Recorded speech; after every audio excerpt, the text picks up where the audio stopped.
So in terms of causing damage to the target, this is where the differences between full metal jacket ammunition and jacketed hollow point ammunition really become obvious.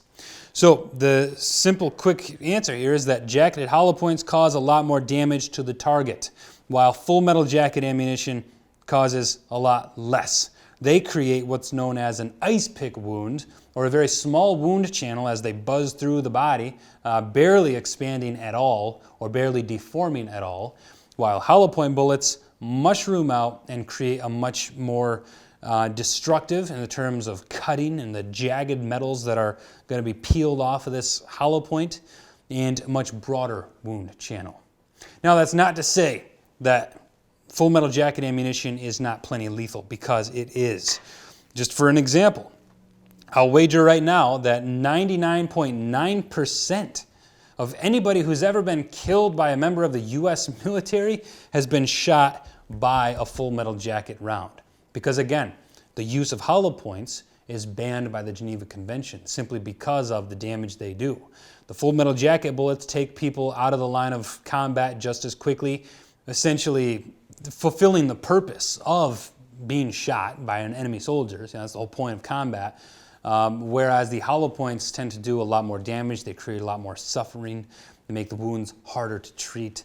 Lots of just really bad stuff. So, full metal jackets are very, very lethal. But when you're talking about stopping a threat quickly, who's up to no good, when the Geneva Convention was signed, there weren't terrorists. You know what I mean? There were certainly bad things going on in the world. There was murder, but when it was civilized armies fighting civilized armies. And so the Geneva Convention is a very chivalrous and beautiful thing to have accomplished.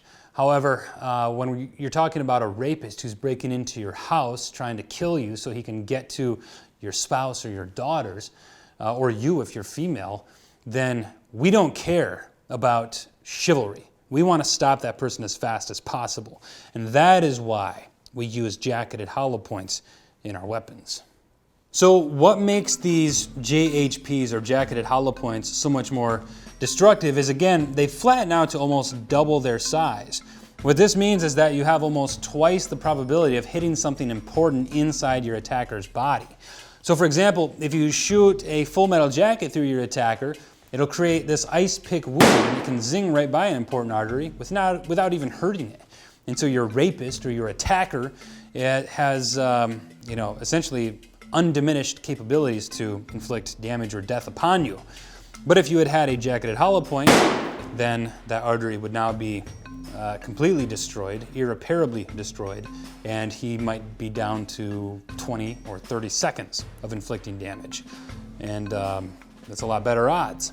But the other destructive effect of these jacketed hollow points has to do with the jagged metal edges that are often left on the outside diameter of a jacketed hollow point as that bullet is peeled backwards once it flattens.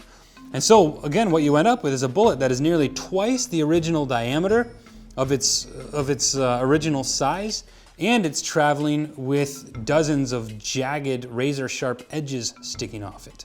And again, this makes jacketed hollow points very effective at damaging tissue, which makes them the wisest choice for personal defense ammunition. Now, again, it's gruesome, but don't let yourself get hung up on the morality of using jacketed hollow points. Why? Because the person trying to kill you probably is also using jacketed hollow points, and the world at large agrees that if deadly force is required to save your life, then the only rational conclusion is that you should employ deadly force in as effective of manner as possible. And when I say the world agrees, police, they carry jacketed hollow points, and so should you.